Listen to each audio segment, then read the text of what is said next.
Just when you thought it was safe to go back to Eternia, here's your look at the Mattel Masters Universe Origins Land Shark.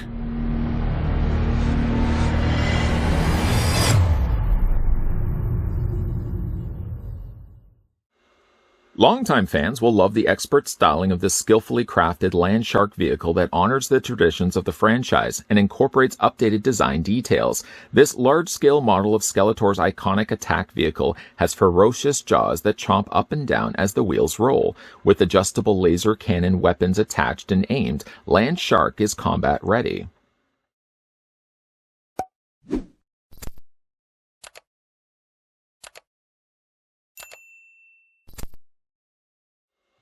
We're going to need a bigger backdrop. Before we get a closer look at the Master Universe Origins Land Shark, that was a Jaws reference, by the way, the first thing we're going to want to do is figure out how long is the Land Shark? I can answer that question quickly by taking this trusty tape measure of mine. Now for this, I'm actually going to put my hand right here. Longtime viewers will already know the reasoning for that, because if I don't, that laser pew, will shoot across the room, and the Land Shark will probably be about 6 feet long. We're going to stop the tape measure right around here, which would be the end of its snout. And according to the readouts, the Master Universe Origins Land Shark is 12.6 inches long. Switching that over to centimeters, then the vehicle is 32 centimeters long. Wow, that's pretty big. Now, I could just grab any Master Universe Origins figure and bring this in for some size comparisons, but I would probably want to display the Land Shark with the Skeletor. Now, I could grab any Skeletor that I want, but I think for the comparisons, I'm going to bring in Battle Armor Skeletor. That's, I think, the Skeletor I think would be best suited for driving around the Land Shark. In case you are curious, for those that like their Skeletors more OG, here's the original Skeletor. Just kind of give you guys an idea of sizing when you have it compared next to the Land Shark. Some assembly is required for the Land Shark when you take it out of the box first. We're currently looking at what Julia Child would consider the public side of the dish. That's the side that looks the best. The other side would be the unfinished side, although again, I've already taken the time and put everything together. When you flip it around, the tread here, as well as the cannon, are two pieces that have to snap on. It's probably not the sound it's going to make when you snap that onto the vehicle. It would be advised if you go ahead and put the tread on first. The tread, as well as this top frame piece, is all one mold. Put that in first, and then from there, attach the cannon. And the cannon just basically plugs into place right here. Ironically enough, though, the side that I had to assemble seems tighter. When you see the cannon and you're moving it up and down, there is a little bit of almost resistance going forward when you're moving it up and down. The other side, though, the public side, as Julia Child would state, a little loose. Here especially, the further you have it lower down to the tread, you can see it droops down. The only workaround, I suppose, to that is by bringing it up, and it seems to then lock in place, and it's not going to be going anywhere. But I don't know, I kind of like to have the cannons displayed further down like myself, just like that, so it's a little bit more closer to the body of the vehicle. Again, it's just a shame that getting out of the packaging, you can see it's a little floppy, a little loosey-goosey. Some nice detailing, though, I must say, though, on the Land Shark. Some stickers were already applied to this, so sticker application isn't one of the things you have to check off when you're first assembling this. There's sticker application there on the eyes. Both eyes, by the way. Symmetrical. There is also stickers that they've applied to the inside console. That's what Skeletor is going to be looking at. And there's also stickers there applied to the back. Would then we just assume that there's going to be jet propulsion propelling the shark on land? That's a very dangerous thought when you think about it.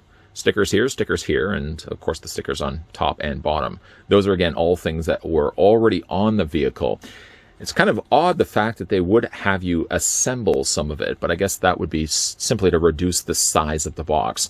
The smaller the box, the less material it takes for them to produce the box, and the less shelf space it takes up on the shelf. I mean, again, when you have it bigger like this, it's going to, of course, yeah, you know how things work on shelves.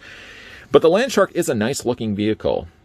It's based on, of course, the original designed Land Shark, just a little bit bigger, and the coloring is actually quite good on it as well.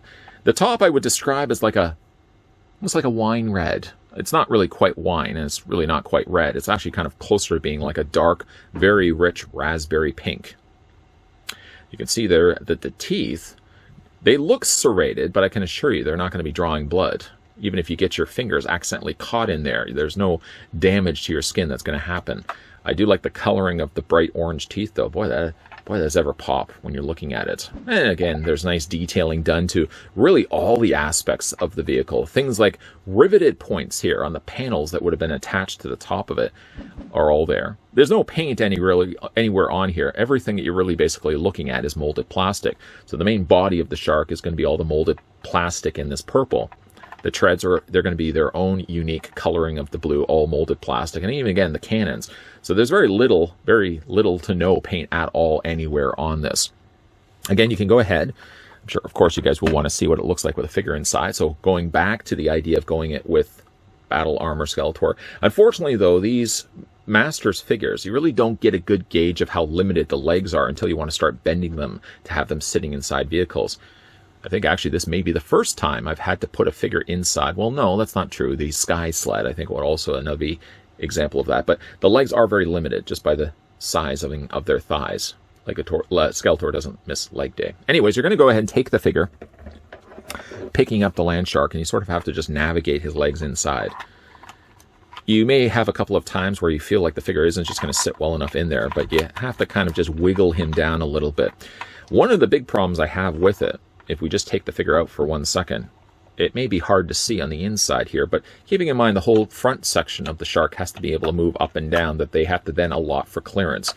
The spaces in which the legs are going to be fitting in there, it's not an open hole where it's going to go all the way to the front of the shark. In fact, it seems to have like a little stopping point there. So you have to kind of wiggle Skeletor there in a decent enough angle, but you may or may not be able to see that. His keister isn't sitting on the actual seats. There's a little bit of gap underneath him.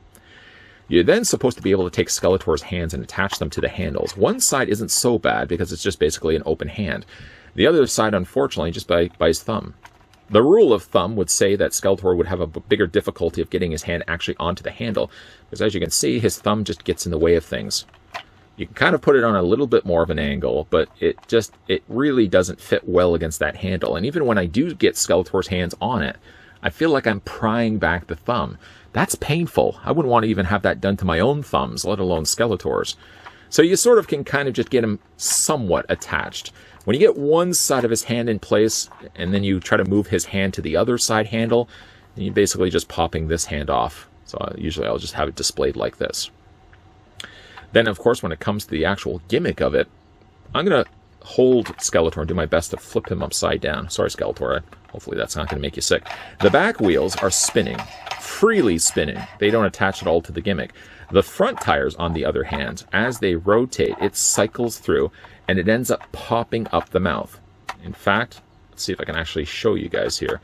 As you bring this up, I'm moving the wheel forward as I'm describing this, by the way. It pushes a lever that then lifts up the interior of the mouth. I guess that would be a good opportunity as well to show you the inside of its mouth as well. That's as close as I would want to get to a shark. Living or robotic? Actually, it'd probably be further like this. That's as close to a robotic shark as I would want to really go.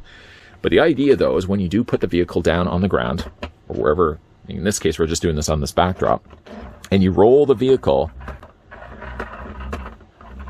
it sort of is every other spin. As the tire first spins, it doesn't catch the mechanism, but then as it hits the second time, you can kind of feel a pressure point where it's latching on and then pushing up that lever. And then from there, of course, it's going to give you the shark biting up and down.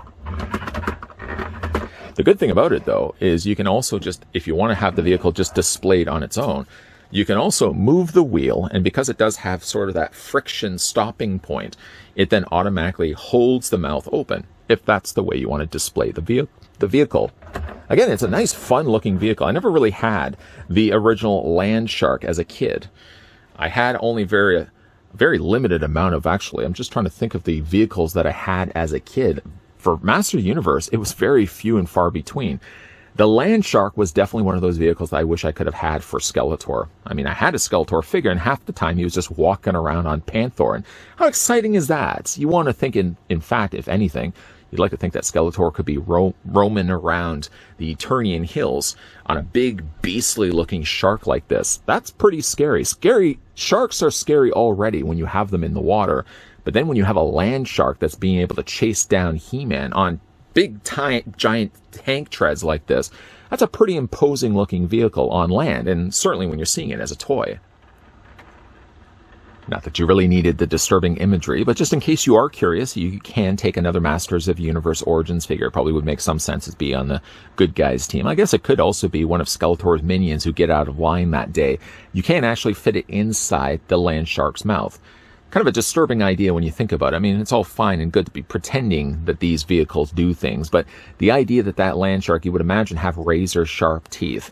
Even if he is the most powerful man in the universe and it probably wouldn't draw blood, you gotta think that that would irritate his skin just a little bit, having the shark sort of grinding down on him. Land shark is certainly one of those vehicles I wish I again had as a kid. I think every kid would have loved the idea of a big giant mechanized shark. The idea that Skeletor's piloting it, yeah, sure, sign me up. I never did sign up, unfortunately, getting the land shark as a kid, but I can certainly sign up now as an adult, little later into my years, and be able to finally find this one, as it was one of the earliest vehicles released for the Masters of the Universe Origins line. I hope it certainly isn't the one and we're done, but we are now, of course, getting some pre-alerts, I guess if you want to consider it pre-alerts, of other vehicles that Mattel is planning to release when it comes to Master of the Universe Origins line.